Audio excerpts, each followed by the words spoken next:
لله رب العالمين والعاقبة للمتقين والصلاة والسلام على سيد الأنبياء وأشرف المرسلين سيدنا ومولانا وحبيبنا وشفيعنا محمد وعلى آله وأصحابه أجمعين أما بعد أعوذ بالله من الشيطان الرجيم بسم الله الرحمن الرحيم واركعوا مع الراكعين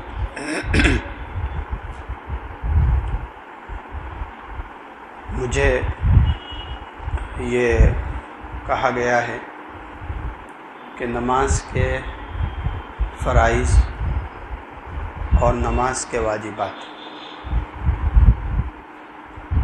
اس کے متعلق بات کرنی ہے۔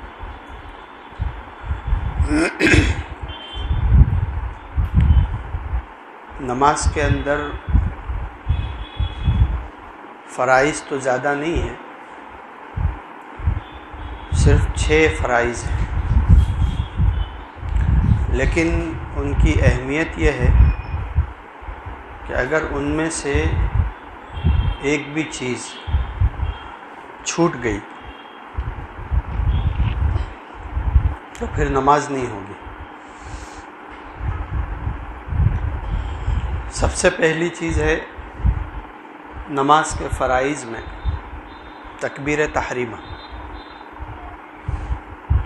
نماز میں داخل ہونے کے لیے آدمی قبلہ رخ کھڑا ہو جائے، وضو کی حالت میں ہو اور غسل جنابت بھی کر چکا ہو، کپڑے بھی پاک ہوں، جگہ بھی پاک ہو اور قبلے کی طرف رخ ہو چکا ہے۔ دل کو پوری طرح سے اللہ رب العزت کی طرف متوجہ کر چکا ہے،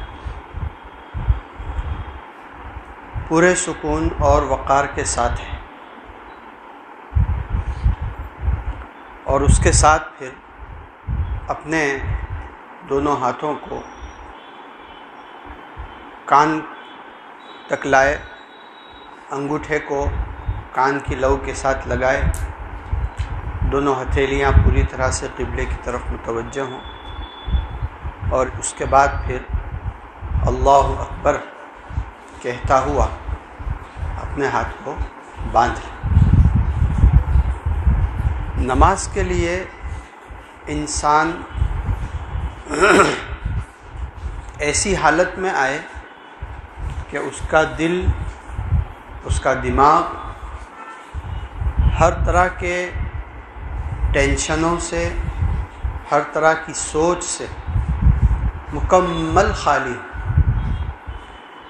کوئی بھی ایسی ہیئت کے ساتھ نماز کو شروع بھی نہ کرے جس کے اندر انسان کی سوچ کسی دوسری جگہ مشغول ہو۔ اس لیے آپ دیکھیے کہ حدیث شریف کے اندر یہ بتایا گیا ہے کہ جس وقت آپ نماز کے لیے جا رہے ہیں اس وقت آپ آرام سے وقار کے ساتھ چلتے ہوئے آئیے، دوڑتے ہوئے نماز کے لیے مت آئیے، کہ دوڑتے ہوئے جب آپ نماز کے لیے آئیں گے تو آپ پتہ نہیں کس حالت میں نماز شروع کریں گے، اور نماز شروع کرنے کے بعد کس حالت میں آپ کھڑے ہیں۔ دیکھنے کو تو آپ صف کے اندر کھڑے ہیں، ہاتھ بھی بندھا ہوا ہے، تکبیر تحریمہ کہہ بھی لی ہے، لیکن آپ کا دل جو ہے وہ نماز کی طرف اور اللہ تعالیٰ کی طرف متوجہ نہیں ہے۔ یہ جتنی بھی چیزیں شریعت نے ہم کو بتائی ہیں،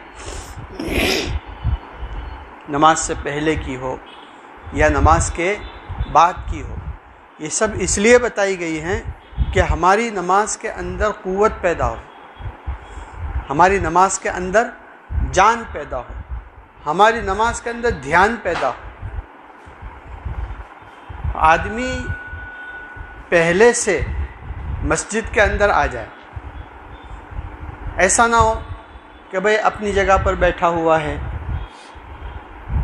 دکان پر بیٹھا ہوا ہے، آفس میں بیٹھا ہوا ہے، کام کر رہا ہے، گھڑی دیکھتا جا رہا ہے. کیا ہے کہ ہاں ابھی تو بہت دیر ہے، تو 10 منٹ باقی ہے. تو 10 منٹ بھائی 10 منٹ نہیں، 10 منٹ تو کب نکل جائے گی پتہ بھی نہیں چلے. اذان کیوں دی جاتی ہے آدھا گھنٹہ پہلے؟ اذان کیوں دی جاتی ہے 15 منٹ پہلے؟ ہمارے حضرت مفتی صاحب دامت برکاتہم، حضرت مسیح الامت مولانا مسیح اللہ خان صاحب جلال آبادی رحمۃ اللہ علیہ کا یہ ارشاد سناتے ہیں کہ آدمی اگر اذان کے ساتھ مسجد میں نہ جائے تو اس کو تکبیر اولیٰ کا اہتمام نصیب نہیں ہو سکتا اور اس کو خشوع خضوع والی نماز نصیب نہیں ہو سکتی. ہمیں اپنی نماز کو بنانے کے لیے پہلے سے تیاری کرنی پڑے گی. ہم یہ نہ سوچیں کہ بس اپنے جب نماز میں جائیں گے تو ایک دم سے دھیان لگا کر ہی پڑھیں گے. جائیں گے اینڈ ٹائم پر، لیکن پڑھیں گے کیسی؟ نہیں ہو سکتا. اس لیے پہلے سے ہم کو متوجہ کیا جا رہا ہے کہ آپ اچھی طرح سے استنجا وغیرہ سے فارغ ہو جائیے. اس سے آپ دیکھیے کتنی اہمیت ہے. حدیث شریف کے اندر آتا ہے ایک طرف آپ کو شدت کی بھوک لگی ہوئی ہے، کھانا بالکل تیار ہے، اور دوسری طرف جماعت کھڑی ہے. لیکن آپ کی بھوک کی شدت کا عالم یہ ہے کہ آپ اگر کھانا چھوڑ کر نماز میں لگیں گے تو دیکھنے کو تو آپ نماز میں ہوں گے، لیکن دل آپ کا سارا کہاں ہے؟ کھانے کے اندر. حدیث شریف کے اندر حکم یہ ہے کہ ایسی اگر کیفیت ہے تو پہلے آپ 2-4 لقمے جلدی کھا لو تاکہ ذہن آپ کا کھانے کی طرف سے ہٹ جائے اور نماز آپ سکون سے پڑھ سکیں. دوڑتے ہوئے آ کر کے نماز شروع کرنے سے اسی لیے منع کرنا ہے. تو آدمی اس بات کا اہتمام کرے. اگر اپنی نماز کو جاندار بنانا ہے، اور ہم کو بنانا ہے، نماز تو جاندار ہی مطلوب ہے، نماز تو جاندار ہی ہم سے مانگی گئی، اس کے اوپر ہم کو محنت کرنے کی ضرورت ہے. تو یہ اللہ اکبر آدمی کہہ کر کے یہ تکبیر تحریمہ اس کو ہم کہیں. تکبیر کا معنی ہے اللہ اکبر کہنا، اور تحریمہ کا عربی میں معنی ہوتا ہے حرام کرنا. تحریمہ یعنی حرام کرنا. تو یہ حرام کرنے والی تکبیر ہے اللہ اکبر. جیسے ہی آدمی نے کہا کہ بہت ساری وہ چیزیں جو ابھی تک جائز تھی، حلال تھی، وہ کیا ہو گئی؟ حرام ہو گئی. آپ بات کر سکتے تھے، اب جیسے ہی آپ نے اللہ اکبر کہہ کر نماز شروع کی، آپ کسی کے ساتھ بات نہیں کر سکتے، آپ کھا نہیں سکتے ہیں. یہ ساری چیزیں ادھر ادھر ہم دیکھ سکتے تھے، اب نہیں دیکھ سکتے. یہ سب ہمارے لیے کیا ہو گیا؟ حرام ہو گیا. اس لیے اس کو تکبیر تحریمہ کہا جاتا ہے. تو سب سے پہلا جو فرض ہے نماز، اگر آدمی نے اللہ اکبر نہیں کہا تو اس کی نماز ہی شروع نہیں ہوئی. اس کی نماز جب شروع نہیں ہوئی تو نماز صحیح بھی نہیں ہوگی. اس لیے اللہ اکبر کہہ کر کے آدمی کو اپنا ہاتھ باندھنا ہے. یہ اللہ اکبر کہنا نیت کر کے یہ نماز کے فرائض میں سے سب سے پہلا فرض ہے تکبیر تحریم. دوسرا جو فرض ہے نماز کے اندر وہ قیام. قیام کا مطلب یہ ہے کہ کھڑے رہ کر نماز پڑھنا. کھڑے رہ کر نماز پڑھنا. اس کے اندر تھوڑی سی تفصیل کی ہے ہمارے علماء نے، فقہا نے، کہ بھئی اگر فرض نماز ہے، واجب نماز ہے، اسی طرح سے فجر کی 2 سنتیں، ان کے اندر آدمی اگر بغیر عذر کے بغیر بیماری کے بیٹھ کر نماز پڑھے گا، قیام چھوڑ دے گا، اس کی نماز نہیں ہو، اس کی نماز نہیں ہو، نماز ہوگی ہی نہیں، اس لیے کہ فرض ہے اور فرض کو آدمی نے چھوڑ دیا تو نماز نہیں ہو۔ اس لیے آج کل جو لوگ کرسی کے اوپر نماز پڑھتے ہیں تو کرسیوں کے اوپر نماز پڑھنے والے لوگوں کو بہت ہی زیادہ چوکنا ہو جانے کی ضرورت ہے۔ جو آدمی شرعاً اس بات کا اس کو شریعت کی طرف سے اس بات کی اجازت ہے کہ وہ کرسی پر نماز پڑھے، وہاں تک تو ٹھیک ہے، لیکن اگر آپ اچھے خاصے تندرست ہیں، آپ کھڑے رہ سکتے ہیں، آپ رکوع کر سکتے ہیں، آپ کو سجدہ کرنے میں کوئی تکلیف نہیں ہے، زمین کے اوپر سجدہ کرنے میں معمولی تکلیف کی بات نہیں ہے، ایسی تکلیف جو آدمی کے لیے ناقابل برداشت ہو، تو آپ کے لیے پھر کرسی پر نماز پڑھنے کا کوئی موقع نہیں ہے۔ آپ کے لیے کرسی کے اوپر نماز پڑھنا جائز نہیں ہے، آپ نماز پڑھیں گے آپ کی نماز نہیں ہوگی۔ بہت سے لوگ ایسے ہیں جو زمین کے اوپر بیٹھ سکتے ہیں، زمین کے اوپر بیٹھنے میں ان کو کوئی پرابلم نہیں ہے، سجدہ زمین کے اوپر پیشانی رکھ کر کرنے میں ان کو کوئی پرابلم نہیں ہے، اس کے باوجود وہ نماز پڑھتے ہیں کرسی کے اوپر بیٹھ کر۔ اب ظاہر ہے کہ کرسی کے اوپر بیٹھیں گے تو کرسی کے اوپر ہی رکوع ہوگا اور اشارے سے سجدہ ہوگا، اس کی نماز ہی نہیں ہوگی۔ اس لیے کہ آپ جب سجدہ زمین کے اوپر رکھ کر کر سکتے ہیں، ایک فرض کو آپ صحیح طریقے سے ادا کر سکتے ہیں، ابھی آگے آئے گا کہ سجدہ بھی فرض ہے، تو وہ آپ چھوڑ رہے ہیں اور آپ بغیر عذر کے اس کا اشارہ کر رہے ہیں کرسی کے اوپر بیٹھ کر، آپ کی نماز نہیں ہوگی۔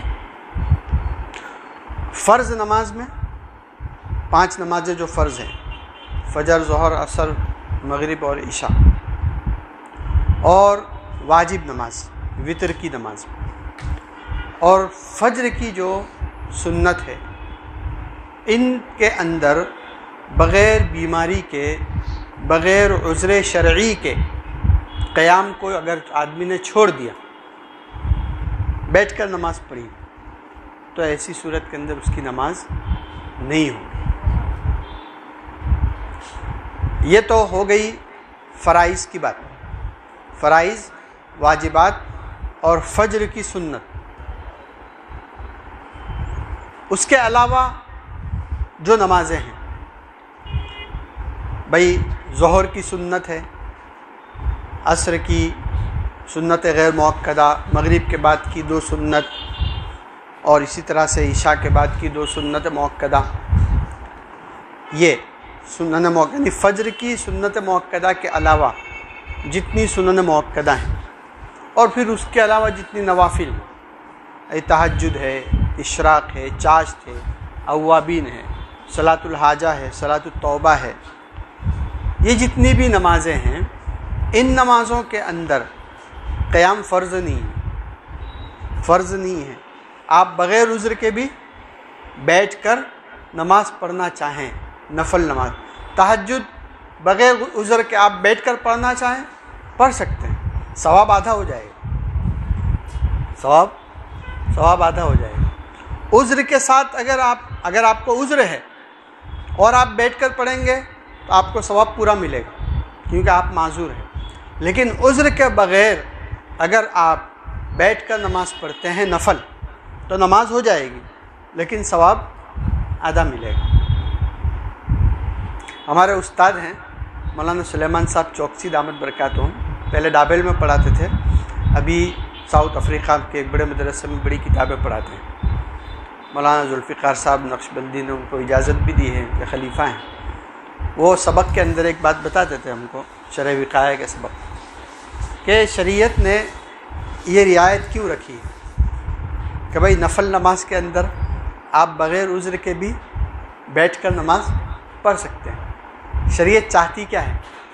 شریعت یہ چاہتی ہے کہ آدمی نفل نماز پڑھے، سہولت ملے گی نا. بھائی بیٹھ کے پڑھو، نہ پڑھنے سے تو اچھا ہے. پہلے آدمی کو ادھر سے لایا جا رہا ہے، نیچے سے اوپر لے جایا جا رہا ہے. بھائی اشراق کی نماز ہے، ارے بھائی آپ ماشاءاللہ اتنی محنت کر کے فجر کی نماز کے لیے آپ مسجد میں آ گئے، بستر چھوڑ کر، لحاف چھوڑ کر مسجد میں آ گئے.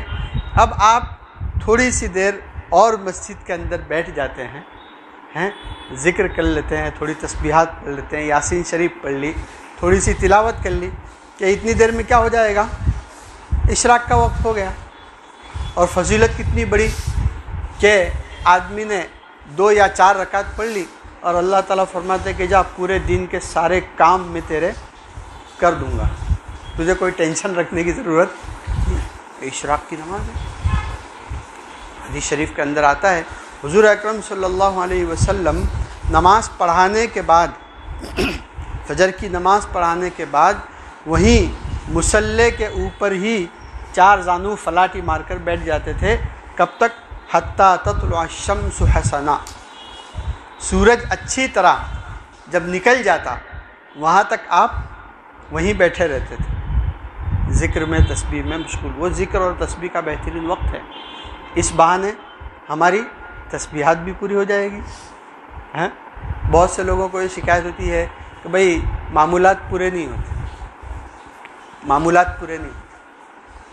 ہمارے حضرت مفتی صاحب دامت برکاتہم اس پر ایک لطیفہ سناتے ہیں، ہم لوگوں کے لیے بڑی عبرت کی چیز ہے.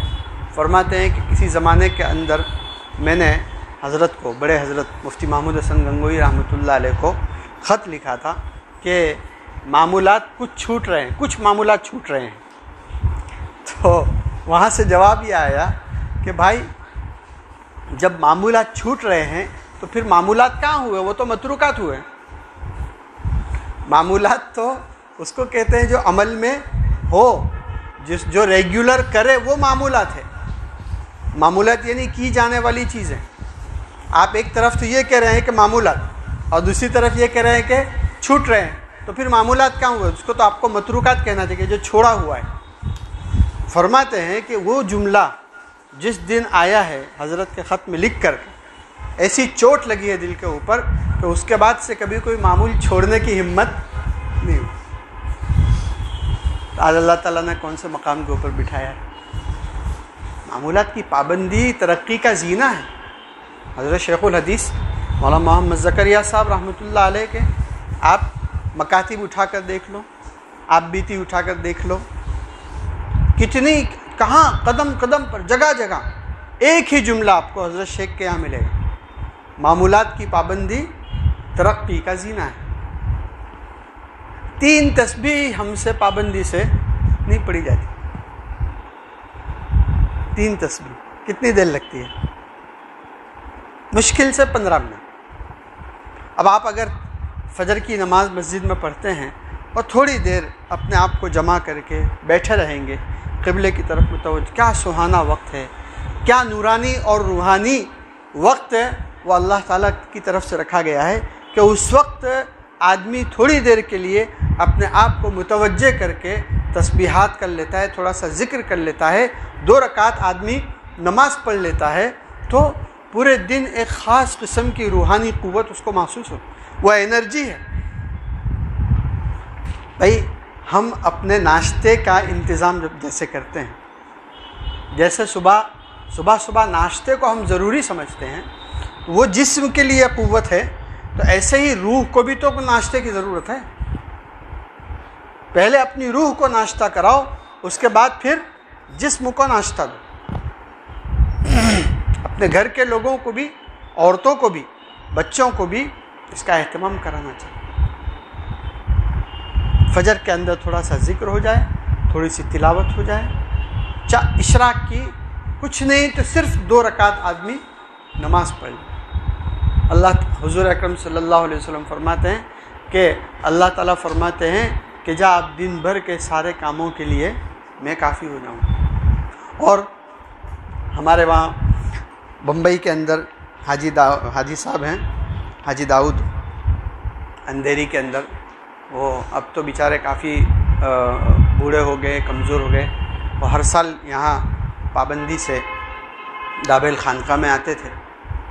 تو وہ بھی بڑے, ان کی مزاج کے اندر ظرافت بہت ہے.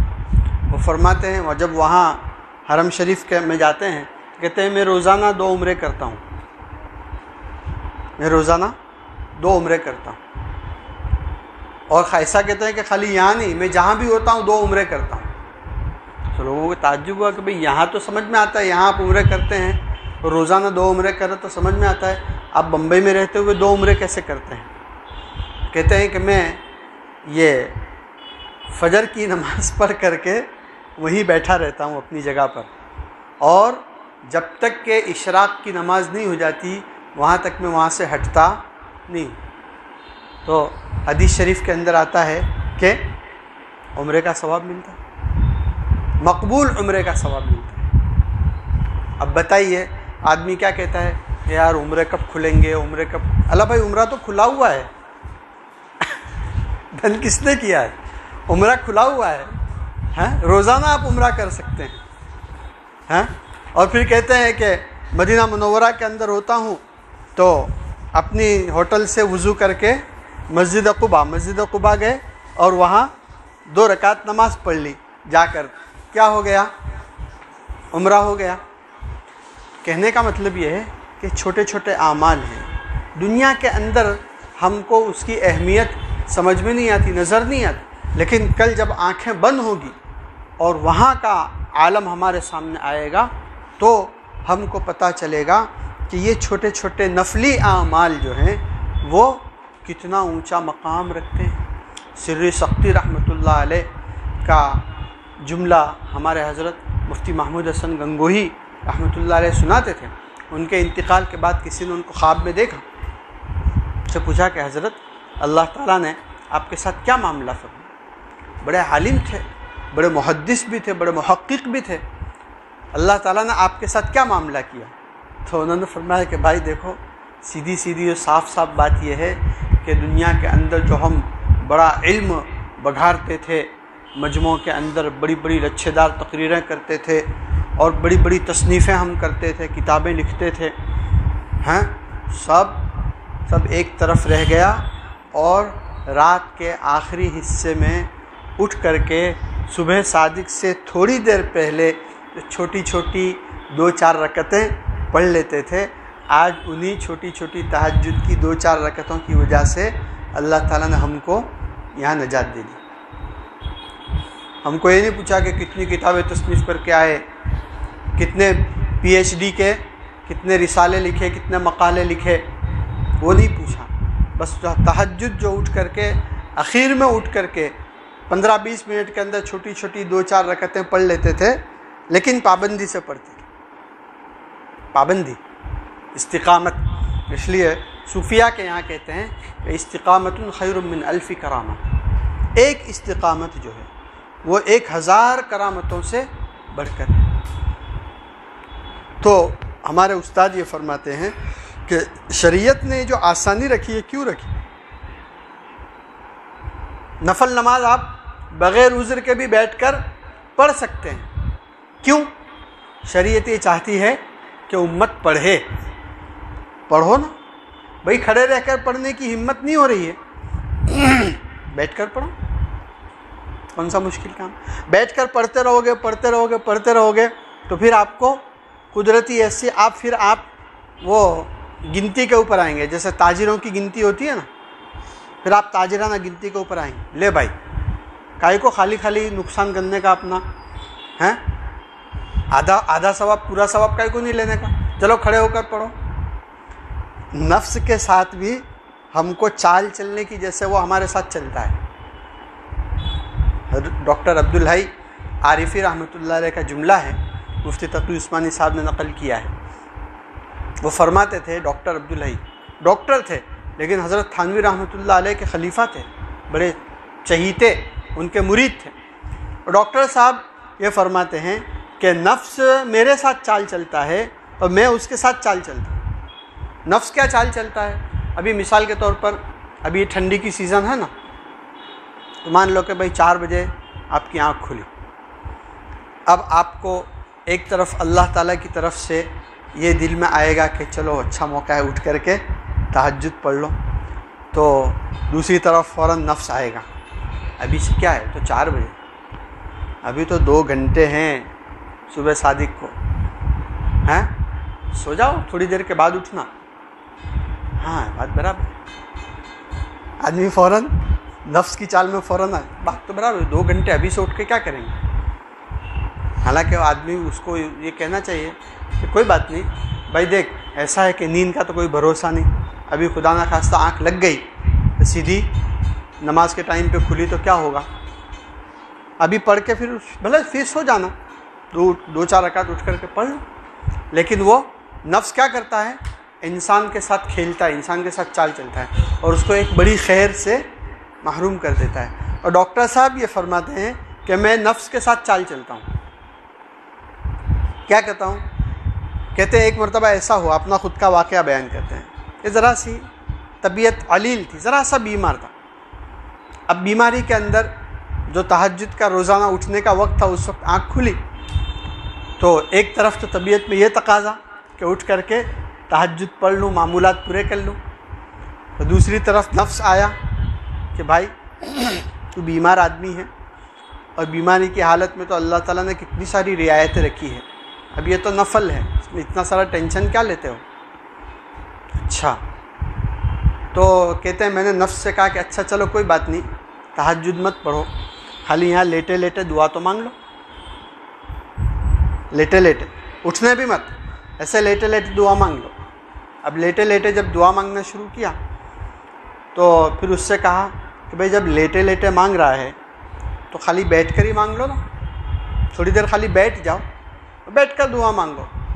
اچھا بھائی چلو بیٹھ کر مانگ لیتے, بیٹھ گئے, اب دعا مانگنے لگے. اب اس کو کہا کہ جب دعا تو مانگ ہی رہا ہے تو خالی قبلے کی طرف تو ہو جا, ابھی قبلے کی طرف سے ہٹا ہوا ہے, ابھی قبلے کی طرف ہو کے دعا مانگ. ہاں چلو ٹھیک ہے, قبلے کی طرف ہو گئے, اب دعا مانگنا چاہنا. پھر اس کو کہا کہ دیکھ تو دعا تو مانگ ہی رہا ہے, لیٹا تھا اٹھ بھی گیا, قبلے کی طرف بھی ہو گیا, اب خالی وضو کا مسئلہ ہے, وضو کر کے دعا مانگ لو, وضو کی حالت میں دعا مانگے تو اور اچھا ہے. چلو ٹھیک ہے, وضو کر لیتے. اے نفس کو پٹا رہے ہیں, نفس کو پٹا کے لا دیں. اب گیا وضو کیا, اب وضو جب کیا اس کو کہتے ہیں کہ بندے خدا جب اتنی ساری محنت تو نے کر ڈالی تو اب 2 رکعت پڑھ لے گا تو تیرا کیا چلا جائے گا. اب اس کو چلو بھائی ٹھیک ہے, اب 2 رکعت پڑھی تو اس کو کہتے ہیں کہ جب 2 رکعت پڑھ لی تو روزانہ کا معمول پورا ہی کر لینا بھائی, اب بچا کیا ہے. اچھا بچا, یوں کر کے کہتے ہیں کہ نفس ہمارے ساتھ کھیلتا ہے, ہم کو نفس کے ساتھ کھیلنا چاہیے, نفس کو بھی پٹانا چاہیے, اور اس کو پٹا سمجھا پھسلا کر کے اسی طرح سے معمولات پورے کی جاتے ہیں. اور اس کے نتیجے میں انسان کو اللہ تعالیٰ وہ مقام دیتے ہیں جو آدمی تصور نہیں کر سکتا.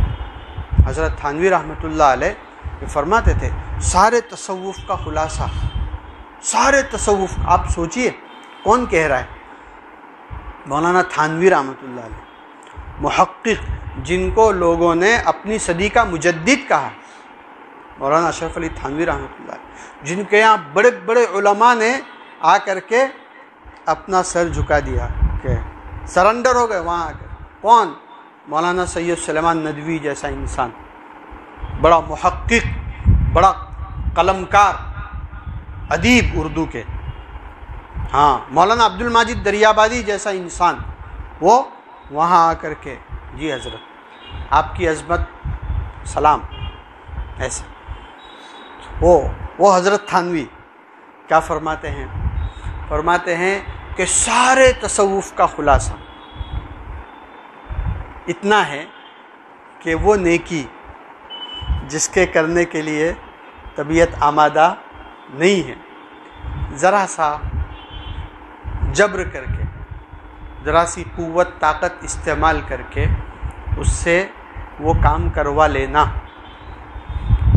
جس نیکی کے لیے طبیعت آمادہ نہیں ہے, تھوڑی سی محنت کر کے, تھوڑا سا زور ڈال کر ول پاور استعمال کر کے، قوت ارادی کو استعمال کر کے کیا کرنا ہے؟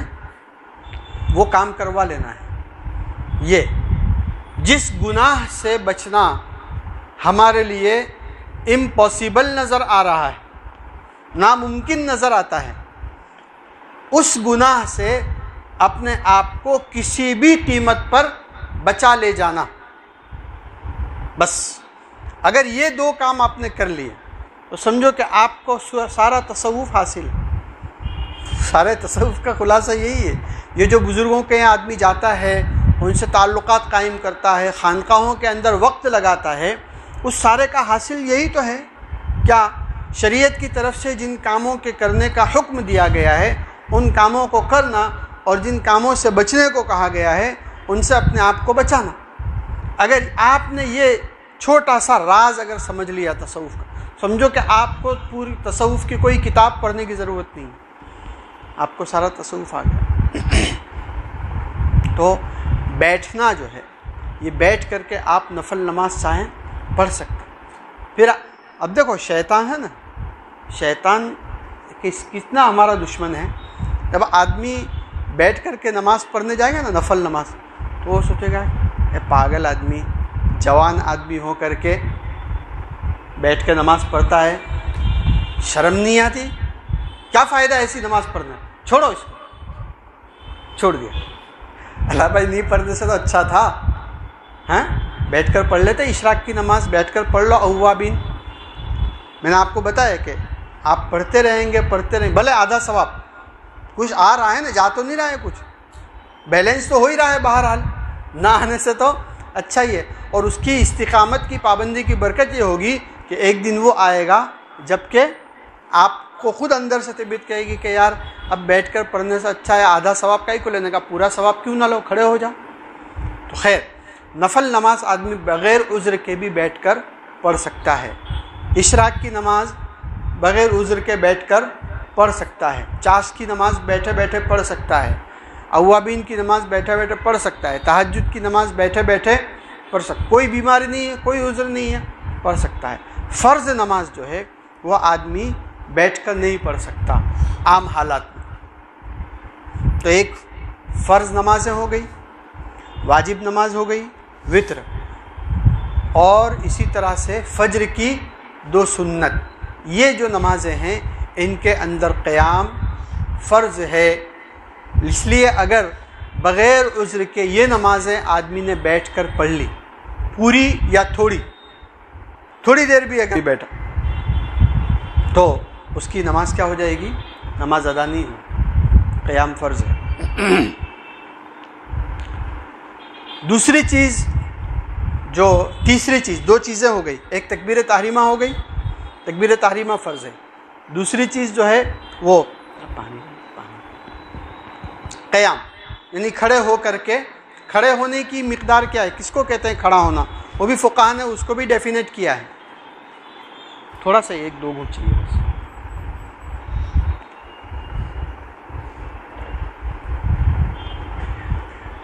الحمدللہ۔ تیسری چیز جو ہے وہ قرات ہے، یعنی قرآن پڑھنا، اور قرآن کی 3 چھوٹی آیتیں یا ایک آیت جو 3 چھوٹی آیتوں کے برابر ہو، اتنا قرآن پڑھنا، یہ کیا ہے؟ فرض ہے۔ اگر آدمی نے اتنا بھی قرآن نہیں پڑھا تو اس کی نماز نہیں ہے۔ یہ ہے قرات کی فرض مقدار۔ آدمی 3 چھوٹی آیتیں، اور 3 چھوٹی آیتوں کو فقہاء نے لکھا ہے کہ قرآن کی سب سے چھوٹی آیت ہے ثم نظر، سورہ مدثر میں ثم نظر، 2 حرف اس میں ہیں اور 3 حرف اس میں ہیں۔ کتنے حرف ہوئے؟ 5 تالی 15 15 حرف اگر آپ نے پڑھ لیے قرآن کے ایک رکعت میں تو آپ کا فرض ادا ہو گیا۔ آپ کا فرض کیا ہو گیا؟ ادا ہو گیا. اب بھائی انا اعطیناک الکوثر فصلی لربک وانحر ان شانک، اور بہت سارے حروف ہو گئے اس میں تو بہت سارے حروف ہو گئے. اور انسان کیا سمجھتا ہے کہ اتنی چھوٹی صورت، چھوٹی نہیں ہے، اس میں تو 2 رکعت ہو سکتی ہے. ایک انا اعطینا میں 2 رکعت ہو سکتی ہے نا. یہ فرض مقدار ہے، فرض مقدار، یعنی یہ ادنا ما تجوز به الصلاۃ، یہ کم سے کم مقدار ہے کہ اس سے کم کی گنجائش نہیں. اس سے زیادہ آپ پڑھ سکتے ہو، لیکن اس سے کم اگر ہوا تو پھر آپ کی نماز نہیں ہوگی. اس لیے اس کا سیکھنا بھی فرض ہوگا، اس کو یاد کرنا بھی فرض ہوگا، اس کو صحیح کرنا، اس کی تجوید بھی کیا ہوگی فرض. اس لیے ہمارے جو جماعت میں ساتھی جاتے ہیں تو وہاں یہی محنت کرائی جاتی ہے بھئی کم سے کم 10 صورتیں آدمی کی صحیح ہو جاویں تاکہ آدمی کی تمام نمازیں کیا ہو جائے. اس طرح کہ پھر آگے تراویح کا بھی مسئلہ آئے گا. تو آپ نے 10 صورتیں پڑھ لی علم ترا کی، تو آپ اس قابل ہو جائیں گے کہ ایمرجنسی کے ٹائم پر آپ تراویح پڑھا بھی سکتے ہیں. اس لیے 10 صورتوں کو تو 10 صورتوں کے تو قاری ہر مسلمان کو بن جانے. کیا بن جاوے؟ 10 صورتوں کے قاری صاحب. ایک تو قاری صاحب ہوتے ہیں پورے قرآن کے قاری صاحب ہوتے ہیں، وہ تو ان میں ہر مسلمان کو ایسا بننے کی ضرورت نہیں، لیکن 10 صورتوں کے قاری صاحب ہر مسلمان کو بن جانا چاہیے تاکہ نمازوں کی جتنی بھی مختلف قسمیں ہیں سب آدمی کی اچھی طرح سے ادا ہو جائے. یہ تیسری چیز ہو گئی فرائض کے اندر. قرات، تکبیر تحریمہ ہو گئی، قیام ہو گیا، اور قرات یعنی قرآن کا پڑھنا. اور اس کی کم سے کم مقدار میں نے آپ کو بتا دی، 3 چھوٹی آیتیں یا 1 بڑی آیت. یہ ہر رکعت کے اندر جو ہے یہ ضروری ہے.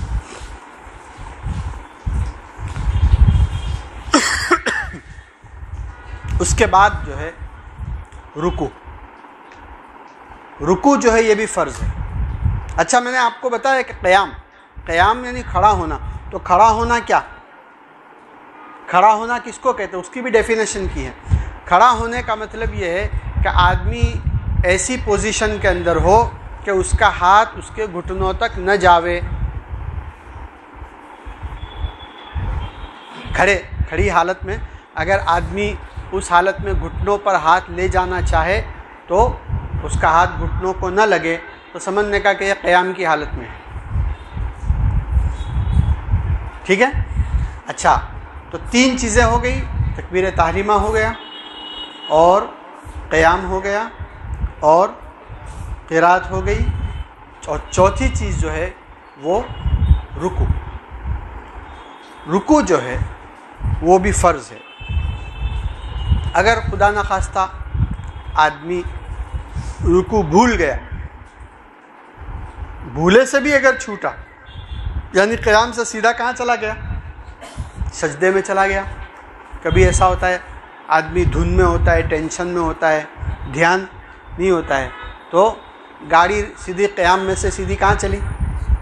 سجدے کے اندر. اس میں سے رکوع غائب ہوتا ہے، کچھ بھی ہوتا ہے. اگر ایسا ہوا ہے چاہے جان بوجھ کر چھوڑا یا بھولے سے، تو آپ کی نماز نہیں ہوگی ہی نہیں. نماز آپ کو دوبارہ دہرانی پڑے گی. ہاں، فرض کے چھوٹنے کی تلافی سد سہو سے نہیں ہوتی. ہمارے استاد ایک لطیفہ سناتے تھے ایک بڑے میاں کا، کہ وہ بڑے میاں تھے، کسی مسجد میں وہ امامت کراتے تھے. وہ ہر نماز کے اندر سد سہو، ہر نماز میں سد سہو کا معمول تھا. ایک آدمی نے پوچھا کہ چچا جان کیا بات ہے؟ کہ کچھ بھی نہیں، وہ ذرا سی ہوا نکل جاتی ہے گیس کی وجہ سے، ذرا سی ہوا نکل جاتی تو میں نے چلو سد سہو کر لو.